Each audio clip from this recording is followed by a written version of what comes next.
Hello student, I am Sonam. Welcome back to my YouTube channel Apna Vidyalaya. आज के इस video में हम आप सभी को बताने वाले बोर्ड परीक्षा में कॉपी लिखने का सबसे बेस्ट और सही तरीका।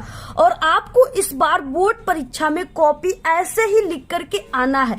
आप सभी को पूरे के पूरे 100 में 100 नंबर मिलेंगे और आप सभी का एक भी नंबर आप सभी का कहीं पर भी नहीं कटेगा। ये ट्रिक और टिप्स सिर्फ एक टॉपर स्टूडेंट ही जानते हैं और वो अपनी बोर्ड की कॉपी इसी ट्रिक और टिप्स से लिखते हैं, जिससे उनको टीचर 100 में 95% और 98%, 99% देते हैं और वो एक टॉपर स्टूडेंट बन जाते हैं। और अगर आप सभी लोग इस ट्रिक से अपनी बोर्ड की पूरी कॉपी लिखते हो तो आप सभी के टीचर आधा नंबर भी नहीं काट सकते हैं। ठीक है, आपको 100% गारंटी की के पूरे नंबर देंगे और आप लोग एक टॉपर स्टूडेंट बन जाओगे। और अगर आप सभी की लिखावट, आपकी हैंडराइटिंग खराब है तो यहाँ पे हम आपको एक ऐसी ट्रिक बताने वाले। अगर आप लोग उस ट्रिक से पूरी की पूरी हिंदी की कॉपी लिखते हो तो आपको पूरे के पूरे नंबर एग्जामिनर देंगे। सबसे पहले आपको वीडियो को लाइक कर देना है और चैनल को सब्सक्राइब कर देना है और आपको इस वीडियो को बिना स्किप किए पूरा लास्ट तक देखना है।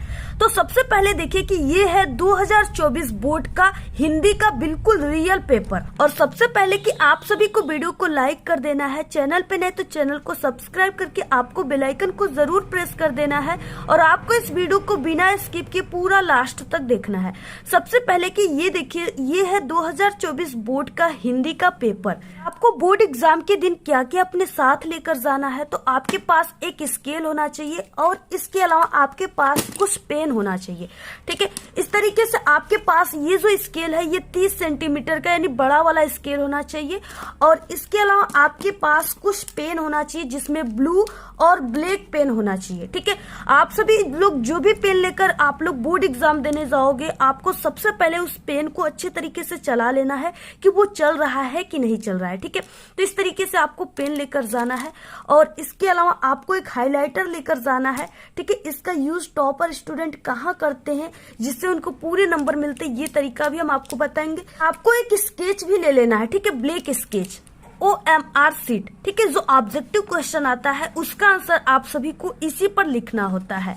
तो सबसे पहले कि आप सभी को जो बोर्ड का रियल कॉपी होता है, ठीक है, वो ये होता है और ये हाई स्कूल की कॉपी है। ठीक है, बोर्ड की कॉपी जो आपको बिल्कुल सेम ऐसे ही कॉपी बोर्ड में मिलेगा और ये है इंटरमीडिएट की कॉपी। ठीक है, दोनों कॉपी बिल्कुल सेम होता है, सिर्फ ये हाई स्कूल लिखा रहेगा इस पे और इस पे इंटरमीडिएट, और बाकी जो चीजें हाई स्कूल में भरना है वही आपको इंटरमीडिएट में भी भरना है। तो सबसे पहले आपको अपनी बोर्ड की कॉपी का फ्रंट पेज जो होता है उसको भरना होता है। ठीक है, तो यहाँ पे हम हाई स्कूल की कॉपी को भर के बता देते हैं। सबसे पहले आपको शुरुआत करना है यहाँ से। ठीक है, आपको ऊपर से नहीं करना, यहाँ से। परीक्षार्थी उत्तर पुस्तिका के किसी भाग में अपना नाम न लिखे, यानी आप सभी को इस बोर्ड की कॉपी पर कहीं पर भी अपना नाम और जाति नहीं लिखना है। इसके बाद आपको इसको बहुत ही अच्छे तरीके से भरना है। ठीक है, शुद्ध तरीके से, आप सभी का कहीं पर भी इसमें मिस्टेक नहीं करना है। सबसे पहले परीक्षार्थी का अनुक्रमांक, यानी आपको सबसे पहले यहाँ पे अपनी अनुक्रमांक भरना है जो कि आपका 10 अंकों का बोर्ड का अनुक्रमांक रहेगा। ठीक है, और यहाँ पे अंकों में सबसे पहले भरना है और उसके बाद यहाँ पे शब्दों में। अब देखिए यहाँ पे जैसे हम कोई 10 अंकों का रोल नंबर को यहाँ पे अंकों में और शब्दों में लिख देते हैं, तो इस तरीके से आप सभी को, ठीक है, रोल नंबर 10 अंकों का अंकों में लिख देना है और आपको ब्लू या ब्लैक पेन का यहाँ पे लिखने के लिए यूज करना है। ठीक है, अब इसी को आप सभी को शब्दों में लिख देना है और आपको शब्दों में लिखने के लिए यानी आप सभी को इकाई, दहाई, सैकड़े का यूज नहीं करना है। आपको जो भी अंक है उसी को सिर्फ शब्दों में लिख देना है। जैसे 1 है तो 1, 2 है तो 2।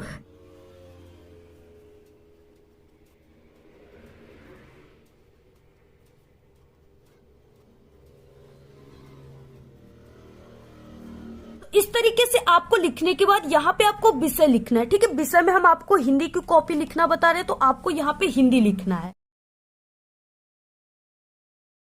तो इस तरीके से आपको विषय में हिंदी प्रश्न पत्र में आपको केवल लिखना है प्रश्न पत्र पर अंकित संकेतांक में, यानी इस बॉक्स में आप सभी को ये जो पेपर कोड है इसको पूरे को आप सभी को इस बॉक्स में भर देना है। ठीक है, जैसे 801 डी है तो यहाँ पे आप सभी को भर देना है, जैसे लिखा है वैसे लिख देना है। और यहाँ पे आपको परीक्षा का दिन लिखना है, जैसे यहाँ पे हमने गुरुवार लिख दिया। और यहाँ पे आपको परीक्षा तिथि एवं पाली लिखना है। ठीक है, परीक्षा तिथि यानी जिस दिन आप लोग एग्जाम दे रहे हो वो आपको दिनांक लिखना है, जैसे यहाँ पे हमने लिख दिया 22/2/2024। ठीक है, यानी 22 फरवरी 2024। और यहाँ पे पाली में अगर आप लोग क्लास 10th में हो तो प्रथम पाली में एग्जाम दोगे, प्रथम पाली लिखना है। अगर आप लोग क्लास 12th में हो तो आपको यहाँ पे द्वितीय पाली लिखना है। इसके बाद केंद्र का नाम, केंद्र के नाम यानी आपका जहां पर भी सेंटर गया, जिस स्कूल कॉलेज पे गया है उसका आपको नाम लिखना है। तो यहाँ पे जैसे हमने लिख दिया हंसवाहिनी इंटर कॉलेज। इस तरीके से आप सभी को कॉपी का सबसे फ्रंट पेज ऐसे ही आपको भरना है। ठीक है, आपको रोल नंबर में कहीं पर भी मिस्टेक नहीं करना है। अब देखिए, सबसे पहले आप सभी के हिंदी के पेपर में यहाँ पे ऑब्जेक्टिव क्वेश्चन दिया है। ठीक है, इसका आंसर आप सभी को OMR शीट पे देना है।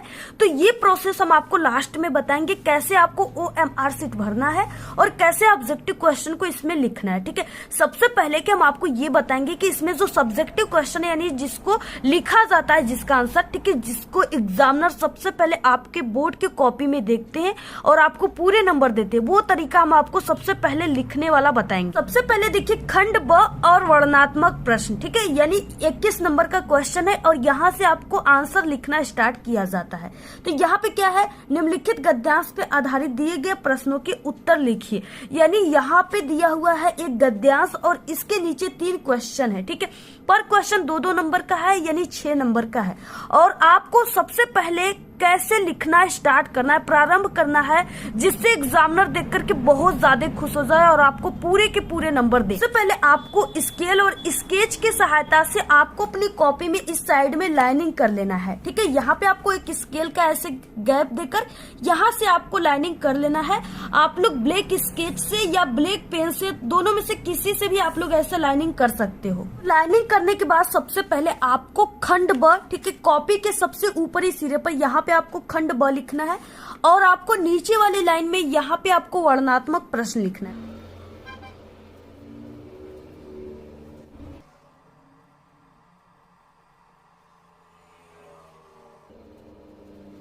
तो आपको इस तरीके से खंड ब वर्णनात्मक प्रश्न लिखने के बाद अब यहाँ पे आपको प्रश्नोत्तर संख्या लिखना है। तो यहाँ पे ये किस नंबर पे है, 21 नंबर, तो आपको लिखना है प्रश्नोत्तर संख्या 21। ठीक है, ऐसे आपको यहाँ पे लिख देना है।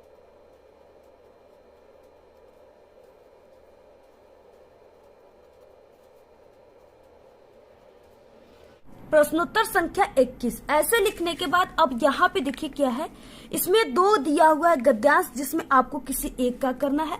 और सबसे पहले कि यहाँ पे आपको ये गद्यांश है तो आपको गद हेडिंग लिखना है और उसमें आपको हिंट्स के रूप में, संकेत के रूप में, ये जो गद्यांश है इसके आगे की 2 वर्ड डैश डैश करके आपको लास्ट के 2 वर्ड को लिख देना है। ठीक है, जिससे एग्जामिनर पहचान जाते कि आप लोग किस गद्यांश के उत्तर को लिखे हो।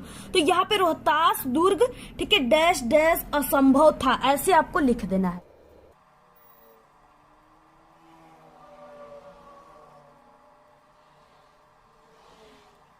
इतना आपको लिखने के बाद सबसे पहले देखिए यहाँ पे क्वेश्चन नंबर 1 में दिया है कि उपर्युक्त गद्यांश का संदर्भ लिखिए।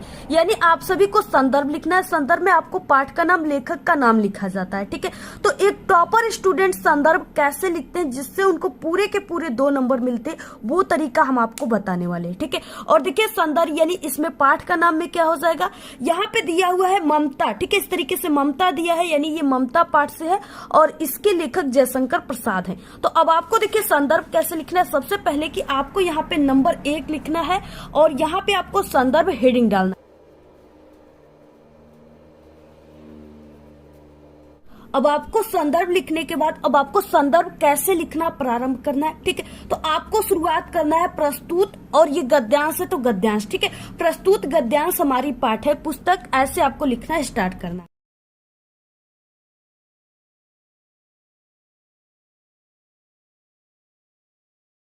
प्रस्तुत गद्यांश हमारी पाठ्य पुस्तक, और इसके बाद ये हिंदी से लिया गया तो आपको हिंदी लिखना है, ब्लैक पेन से लिखना है, कामा के अंदर लिखना है। अब देखिए ये गद्यांश से लिया गया है, तो यहाँ पे हो जाएगा हिंदी के गद्य खंड में संकलित। ठीक है, यहाँ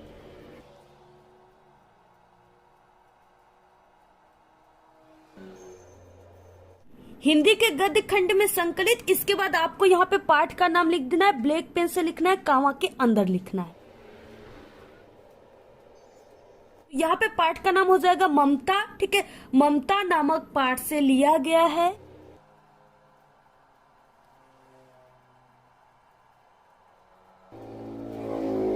इसके लेखक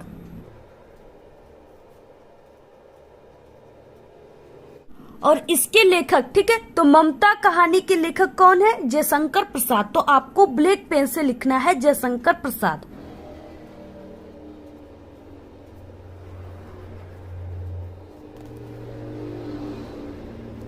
तो इस तरीके से आपको पूरा संदर्भ ऐसे ही आपको लिखना है। ठीक है, आप सभी का यानी जो संदर्भ वाला क्वेश्चन होता है, ये आपके हिंदी के पेपर का पहला क्वेश्चन होता है लिखने वाला।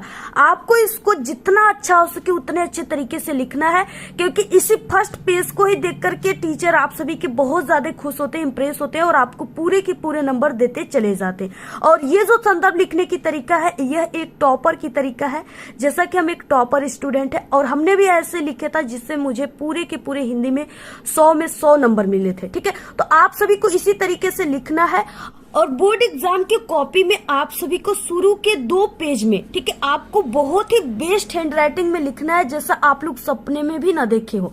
ठीक है, आपको उस तरीके से लिखना है और सुंदर और आकर्षक, वो क्लियर लिखना है आपको। ठीक है, बिल्कुल क्लियर होना चाहिए। इससे जो टीचर होते हैं वो काफी ज्यादा इंप्रेस होते हैं, खुश होते हैं और आपको पूरे के पूरे नंबर देते हैं। और आपको अपने फर्स्ट के यानी 2 पेज तक कहीं पर भी आपको कटपिट नहीं करना है और नहीं आप सभी को किसी भी प्रकार की फालतू बातें लिखना है, जैसे कस्में हो गए, गाली, गाना या किसी भी प्रकार की लव स्टोरी। ठीक है, आपको ये सब चीजें बिल्कुल भी नहीं लिखना है। अगर आपकी लिखावट, आपकी हैंडराइटिंग खराब है तो आपको क्या ट्रिक लगाना है, आपको 2 वर्डों के बीच में ऐसे एक पेन का ऐसे गैप देकर लिखना है। ठीक है, इस तरीके से आप सभी को लिखना है, जिससे आपकी हैंडराइटिंग देखने में काफी अच्छी लगेगी। इस तरीके से लिखना है। और आप सभी को ये नहीं कि ज्यादा आपको ये सब लाइनिंग इनका यानी कोई शब्द बड़ा कर दे कोई छोटा, आपको ऐसा नहीं लिखना है। बिल्कुल आपको बराबर साइज में लिखते चले जाना है। ठीक है, और आप सभी को इस तरीके से, जैसे आप लोगों ने इस तरीके से ये लिखा, इसके बाद एक लाइन की ऐसे गैप देकर नेक्स्ट आपको ऐसे हेडिंग डालना है। ठीक है, देखिए हमने पहले क्वेश्चन का हेडिंग यहाँ पे संदर्भ लिखा। इसके बाद आप सभी को दूसरे क्वेश्चन का आंसर अगर आप लोग लिखोगे तो आप सभी को 1 से 2 लाइन के यहाँ पे गैप देकर, ठीक है, नेक्स्ट हेडिंग डालकर आपको लिखना प्रारंभ करना है। ठीक है, अगर आप लोग इस तरीके से लिखोगे तो आपकी भी हैंडराइटिंग देखने में काफी अच्छी लगेगी और जिससे आपको पूरे के पूरे नंबर टीचर देंगे। दूसरा क्वेश्चन है कि रेखांकित अंश की व्याख्या कीजिए। इसका मतलब होता है कि आपको सिर्फ उन शब्दों, उन वर्डों का व्याख्या करना है जिसके नीचे ये ब्लैक वाली लाइन है, ठीक है, अंडरलाइन है, सिर्फ उतना ही आपको व्याख्या करना है। यहाँ से मन से लेकर के थी तक सिर्फ इतना 2 लाइन की व्याख्या करना है। ठीक है, सबसे पहले कि आपको दूसरा नंबर डाल करके यहाँ पे आप सभी को, ठीक है, रेखांकित अंश की व्याख्या हेडिंग डालना है।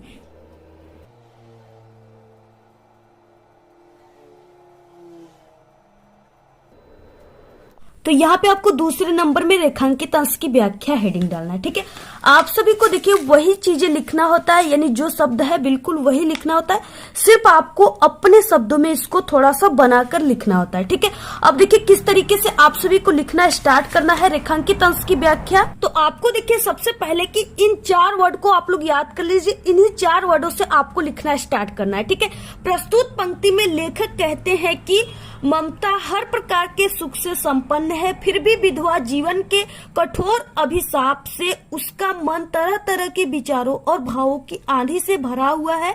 उसकी आंखों से दुख के आंसू बह रहे हैं। विलासिता का सुख भी उसको कांटों की दुखपूर्ण सया के समान प्रतीत हो रहा है। तात्पर्य यह है कि कांटों की सया पर सोने वाला व्यक्ति जिस प्रकार हर पल बेचैन रहता है, उसी प्रकार सभी प्रकार के भौतिक सुखों के रहते हुए भी ममता का जीवन कष्टदायक सिद्ध हो रहा है। इस तरीके से आपको देखिए लिखना है, जो चीजें लिखा है उसी को सिर्फ आपको अपने शब्दों में थोड़ी सी बनाकर लिखना है।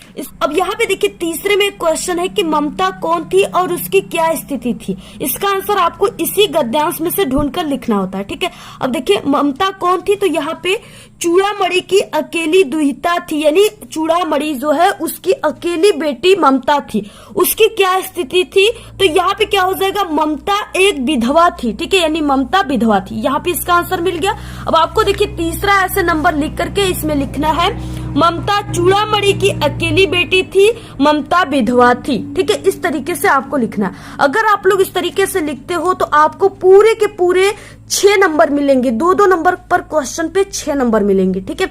और आपका अगर ये फर्स्ट पेज जो है काफी अच्छा क्लियर जैसे हमने लिखा है वैसे अगर आप लोग लिखे तो आप लोग 100% गारंटी की पक्का टॉपर बनोगे आप लोग, ठीक है। पूरे के पूरे नंबर आप सभी को दिए जाएंगे, आपका आधा नंबर भी किसी भी क्वेश्चन पे नहीं काटा जाएगा। उसके बाद 22 नंबर का क्वेश्चन है निम्नांकित पद्यांश पर आधारित दिए गए प्रश्नों के उत्तर लिखिए, ठीक है। अब यहाँ पे ये चीजें जो है बिल्कुल जो पहला क्वेश्चन हमने बताया उसी प्रकार से इसमें आपको लिखना है, संदर्भ, रेखांकित अंश की व्याख्या और एक क्वेश्चन, ठीक है। तो आप लोग इसको लिख लीजिएगा। देखिए यहाँ पे देखिए 26 का क क्वेश्चन है, ठीक है, जो कि आप सभी को बहुत ही अच्छे तरीके से लिखना है क्योंकि इसको भी काफी ध्यान से टीचर देखते हैं और आपको पूरे के पूरे नंबर देते हैं, ठीक है। इसमें क्या है, 26 का क में है कि लेखक का परिचय और इसका ख में है कवि का परिचय, यानी आपको लेखक और कवि के परिचय को लिखना है। 3 नंबर आपको जीवन परिचय पर, 2 नंबर रचना पर, टोटल 5 नंबर का है। सबसे पहले देखिए लेखक के परिचय को लिखना है तो आपको सबसे पहले कॉपी के ऊपरी सिरे पर लेखक परिचय,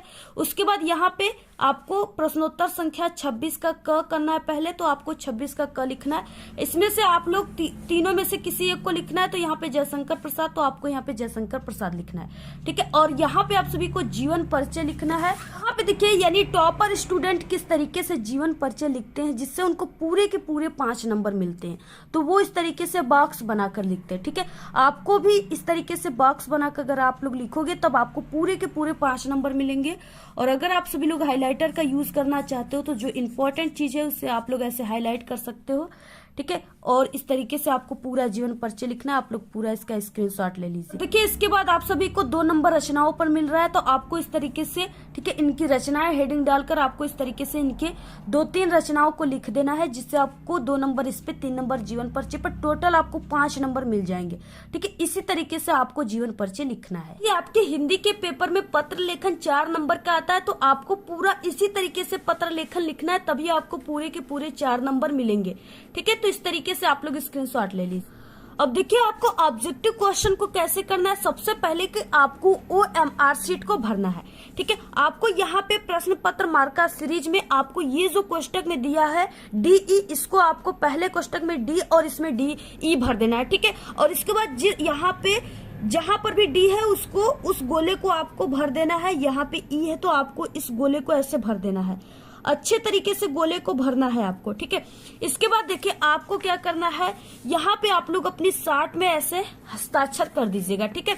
और यहाँ पे देखिए जैसे हंस पत्रिका के संपादक कौन है, ठीक है, तो इसमें 4 ऑप्शन है, जिसमें से पहला ऑप्शन मुंशी प्रेमचंद्र जो है वो हंस पत्रिका के संपादक है। तो आपको क्या करना है, यानी पहले का A वाले ऑप्शन को ऐसे भर देना है गोले को, ठीक है। और आपको ब्लैक और ब्लू पेन और डार्ट पेन से भरना है, ऐसे डार्ट पेन से, ठीक है। जेल पेन का यूज आपको बोर्ड एग्जाम में नहीं करना है। गोला भरने का ये है सही तरीका और ये गलत तरीका, तो आपको ये जो सही तरीका यानी पूर्ण तरीके से गोले को भरना है, ऐसे आपको गोले को नहीं भरना, नहीं तो आपको नंबर नहीं मिलेंगे। तो इस तरीके से इसमें दूसरा क्वेश्चन है कलम का सिपाही के रचनाकार अमृत राय है, तो यहाँ पे दूसरे का A, ठीक है। फिर से आपको इस गोले को भर देना है, यानी इसी तरीके से आप लोग इस पूरे गोले को भर दीजिएगा, ठीक है। ऐसे आप सभी को पूरे गोले को भर देना है। तो इस तरीके से आपको क्लास 10th और 12th में बोर्ड एग्जाम की कॉपी ऐसे ही लिखना है। अगर आप लोग इस तरीके से लिखते हो तो आपको पूरे के पूरे 100 में 100 नंबर मिलेंगे, एक भी नंबर आप सभी का नहीं कटेगा, ठीक है। तो आप सभी को ये वीडियो कैसा लगा, वीडियो को लाइक, शेयर, सब्सक्राइब, कमेंट जरूर कीजिए। आज के इस वीडियो में सिर्फ इतना ही। आपको ये वीडियो कैसा लगा, अगर वीडियो पसंद आए तो एक बड़ा सा लाइक कर दें, चैनल पे नए तो सब्सक्राइब करके आप सभी लोग बेल आइकन को जरूर प्रेस कर दें। Thanks, all the very best, bye bye.